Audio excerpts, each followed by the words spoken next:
Don't practice until you get it right. Practice until you can't get it wrong. Go Hawks.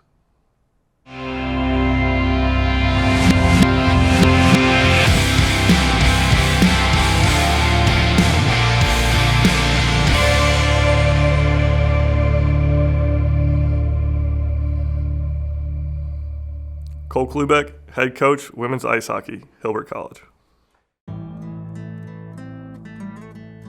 So my mom's from Franklinville, my dad's from West Seneca. They were both active duty.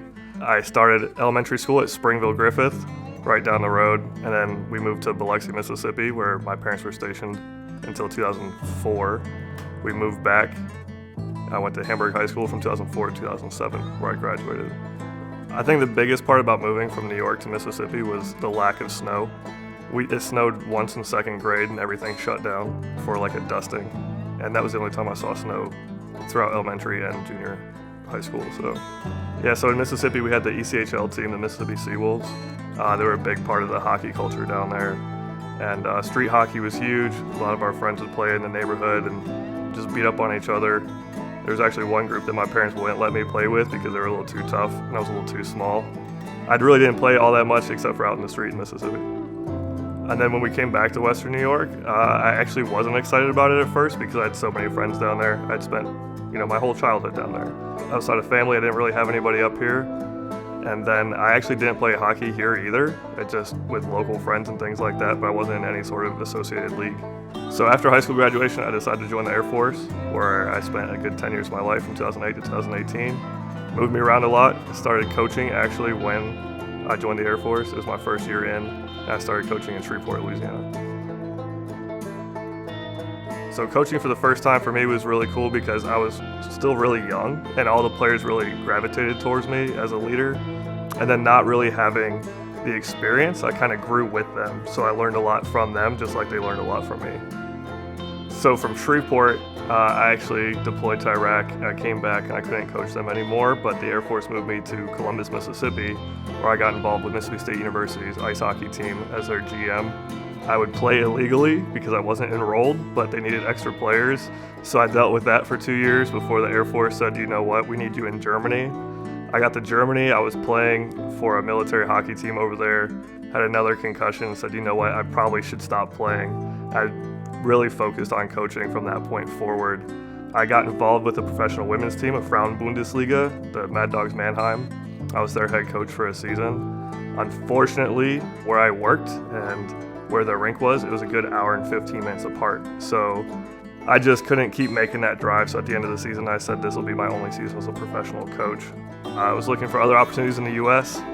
The Air Force sent me to Missouri, and I was nowhere near hockey, which was unfortunate. So I decided to pursue my childhood dream of playing college football, which thankfully I did at Lincoln University in Pennsylvania. Then I went to grad school in 2020. And I said, you know what, I don't have athletics in my life for the first time, and this is really not where I want to be. So I started coaching hockey again, this time 14U with the Laramie Outlaws as their head coach.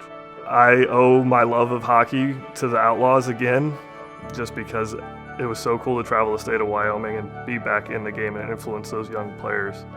So after that, I had a professor who said, maybe you should pursue coaching full-time instead of grad school. Grad school with all A's, and I said, okay, I'm going to leave after 1 year. So I did. I became the hockey director down in Miami, Florida. Then I started looking for other opportunities to get closer to home. My son lives up here in Derby, and I was very fortunate that Hilbert opened up a position for women's ice hockey, something I'm very passionate about. So I get to come back and work in the community here. So I think the Air Force taught me a few things. One is integrity, always doing the right thing no matter who's looking. 2, time management. I'm big on time management. And 3, it made me a very hard worker. So everything I do, I've worked hard to get. And because of those traits, I really look for those in other individuals too. So I'm gonna go after people that are gonna go the extra mile. They're gonna put in the extra work because they want to be better than what they currently are. So the first step for Hilbert Hockey would be to get this team off the ground. So I need the right players to come in right away and understand that the first year is going to have a lot of challenges as far as getting everything started. For a lot of players, it's going to be their first year away from home. So I need you to be okay mentally, physically, spiritually, away from your family, doing well in the classroom, doing well on the ice, and not getting lazy, not getting complacent. The second year, this hockey program's going to jump into a conference, and by the third year, I'd really like to be in those conference playoffs. So that's my ideal direction for this Hawks program and what we're going to strive for.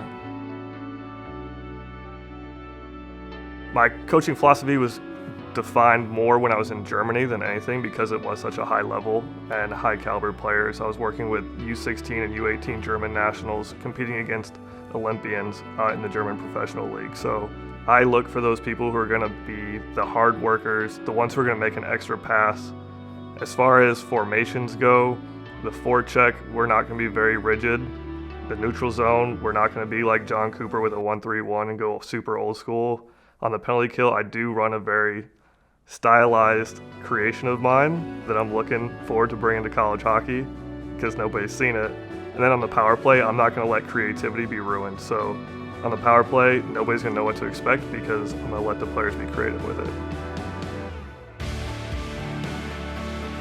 My 5-year plan for this program is to have a NCAA tournament bid. I really want to make a big push in the NCAA tournament. I have a lot of respect for the NCAA logo.